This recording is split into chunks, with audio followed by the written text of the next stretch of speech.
Okay, so we have a second example of a standard deviation known one mean confidence interval. We have a sample of 169 United States males. They showed that the average lifespan was 72 years. The population standard deviation of all US males is known to be 5.2 years.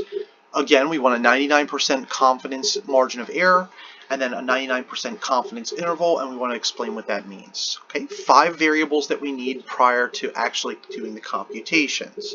We're going to need x bar, we're going to need sigma, we're going to need n, we're going to need the confidence level, and by the confidence level, that's going to help us to get z critical. All right. So again, I encourage you to make sure you can do this by yourself without watching the video first, and then to go back and try to review. Okay, so it says that the average lifespan is 72 years. So x bar is 72. Sigma is population standard deviation, and again, this is extremely important. Population standard deviation is known to be 5.2. The number of samples is 169. The confidence level, 99%. And if you recall, 99% confidence is 2.575. We have everything that we need to be able to compute the margin of error. Okay, margin of error, remember our formula, z critical times sigma over square root of n, plus or minus. So in this case, we're going to end up with plus or minus 2.575 times sigma, which was 5.2. We're going to divide that by the square root of n, which is 169. Okay, I'm going to throw that into the calculator. We're going to get a computation.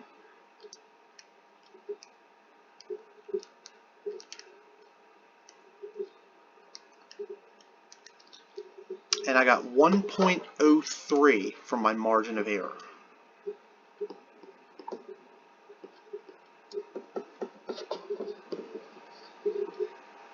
Now remember, the margin of error dictates the width of the confidence interval. So the next thing that we're going to do is we're just going to compute the margin of error. Or we already computed that. Now we're going to compute the confidence interval. Our confidence interval, you just take the mean, and then you're going to add and subtract the margin of error. Okay, well, in this case, x bar is known to be 72, so that's the average life expectancy of a US male, plus or minus 1.03. Remember, you subtract the 1.03 and you add the 1.03, and you're going to get an interval. Okay, then we're going to explain that interval. Okay, so 72 minus 1.03, 70.97. And then we add 1.03, that should be 73.03.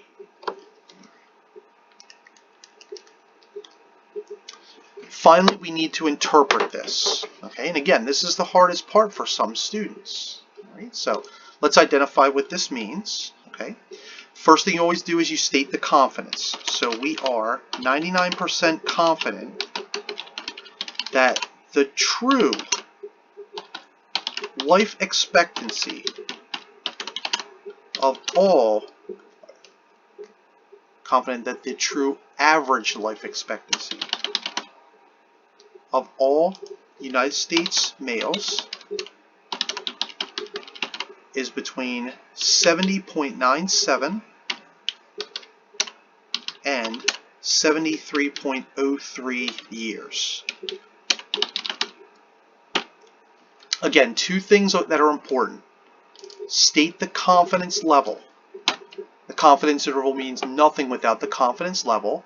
And then you have to describe the population that you're predicting the parameter for.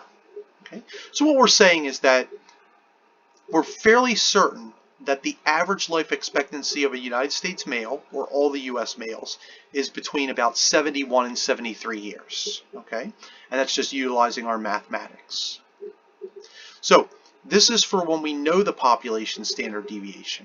In the next set of videos, I'm going to show you what happens when we don't know that.